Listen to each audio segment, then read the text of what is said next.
Arizona and Texas, they're giving you an excellent example of what they're trying to do with history. There's one guy the other day from Arizona, and we know what's happening in Arizona, right? Right?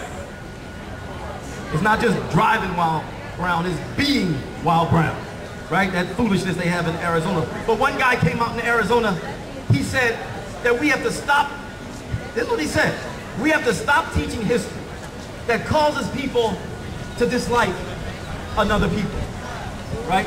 He said he got mad because every time the Mexicans will learn about Chicano history, he said they'd be mad at the United States.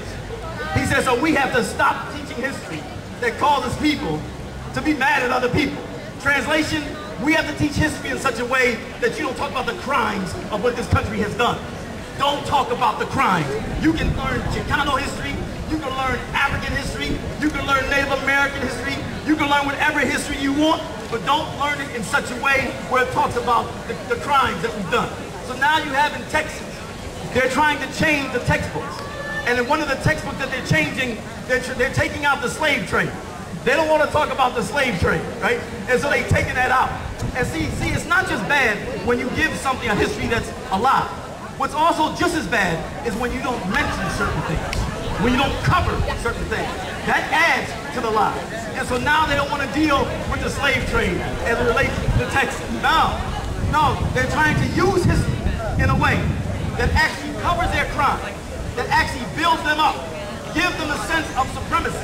While with us, we're supposed to keep our sense of inferiority. This can't be. This absolutely cannot be.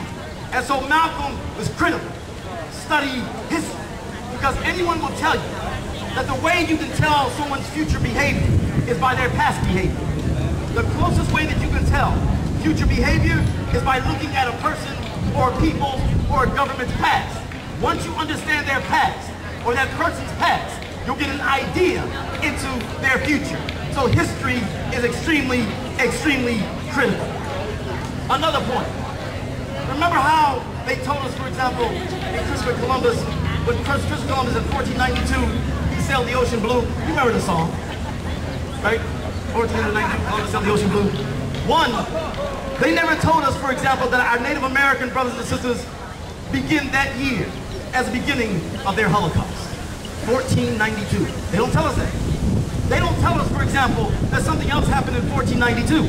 This is just an example. See, this is why we have to have our own school. In 1492, the Muslims were kicked out of Spain. We controlled Spain for almost 1,000 years. Muslims. We controlled, it was called Andalusia. We controlled it for almost 1,000 years. And during that time that we were in Spain, right? We were coming to the so-called New World. It's in the books. Read Saga America. Read They Came Before Columbus. See, they don't talk about this. Muslims, when they were in control of Spain, was coming to the New World. That's why on those Christian ship, you had like Muslims on his ship, right? Trying to navigate for him. Estevanico was a Muslim. He was a Moor. But once the Muslims were kicked out of Spain, they were given three alternatives. Either become Christian, leave, or die. And so many of the Muslims who were there went on the DL. They went on the down low with their Islam. But the Muslims controlled Spain for almost 1,000 years, was coming to the New World. No rape, no murder, no pillage. Where's it at? Where's the rape? Where's the murder? Where's the pillage? What do they say about us? Islam spread by the sword. Isn't that what they say about us? Well, we controlled Spain for almost 1,000 years. We were coming to the New World. Where's the rape, the murder, and the pillage? But what they didn't tell us, that when we got kicked out of Spain in 1492, and then Columbus ends up in the so-called New World, that is the time where our Native American peoples begin their Holocaust. The Inca civilization was destroyed early 1500. The Aztec civilization destroyed early 1500. The African slave trade takes off 1493, at least by 1500. So when we got kicked out of Spain, that's when the slave trade took off. That's when our people in the so-called New World were being annihilated. But we're not taught that. We're not taught that. What we're taught, as Malcolm said, they accuse you of what they themselves are guilty of. It is a history that must be rewritten. It must be rewritten because it is a history that doesn't benefit the one who believes in it, And it's a history that doesn't benefit the one who it's against. And so when we talk about that history, for example, brothers and sisters, we have to deal with, for example, the whole I question. They don't mention the I word, imperialism. They'll tell you about Mark Twain and how Mark Twain wrote Huckleberry Finn and so on and so forth, but they don't tell you that Mark Twain was a part of the anti-imperialist league, that there were Americans in this country who took the position that the United States should not become an imperialist power. And guess who were the main people who said that America should become an imperialist power? White Christian mothers were saying that America should not become an imperialist power. Why were they saying that? They were saying that because they saw their sons go off to the Philippines. And when their sons went off to the Philippines, they were good Christian boys. But when their sons came back from the Philippines, they were drinking. They had been with women. They were just totally different. And so these white Christian mothers saw the corrupting influence of imperialism.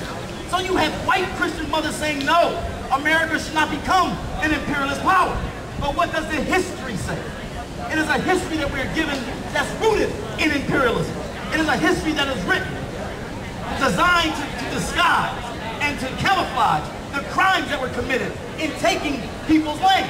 So no, we have to use history in the way it's supposed to be used. In history, we are taught, as Muslims, we're taught to study history. We're taught to study history, yes.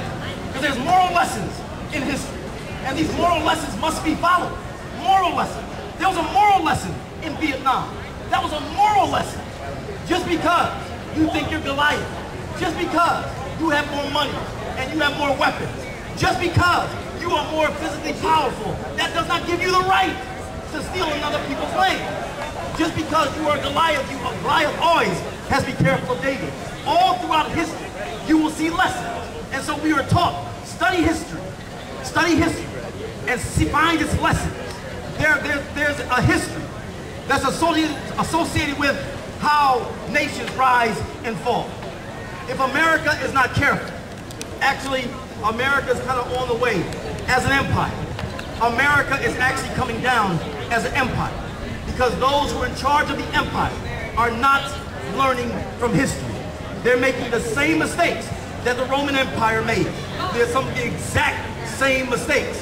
One of the problems we're taught of those who are arrogant is that they do not learn from history. We must learn from history. History gives us a guidance. History gives us a direction. History gives us an identity. History empowers us. History gives us an understanding, like a deep understanding beneath the surface. History is very, very critical. Extremely, extremely critical. One of the things that we're dealing with as African Americans, for example, and this is a history question, is the Obama phenomenon. I'm not here to hate on Obama. I ain't here to praise him either. But check this out. One of the things that we have to do to understand what's taking place today, and even the Obama phenomenon, is we have to go back in history. Here's an example.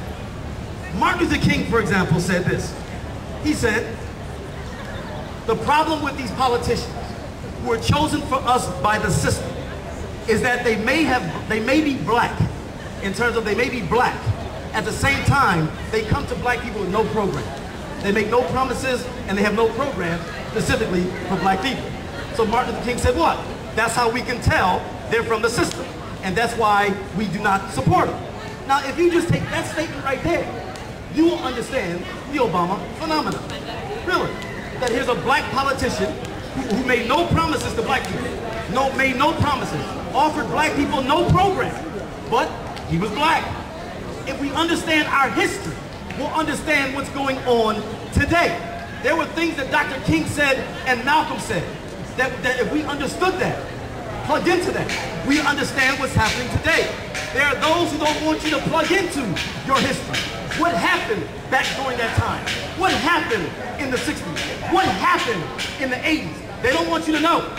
Because again, in order for you to work today, in order for you to do what's necessary today, you have to have a context. Where are we at today? How did we get here? And what was it like in the not too distant past? This is very, very critical. History is critical in your role as activists, in our role in your participation in the next phase of the movement. You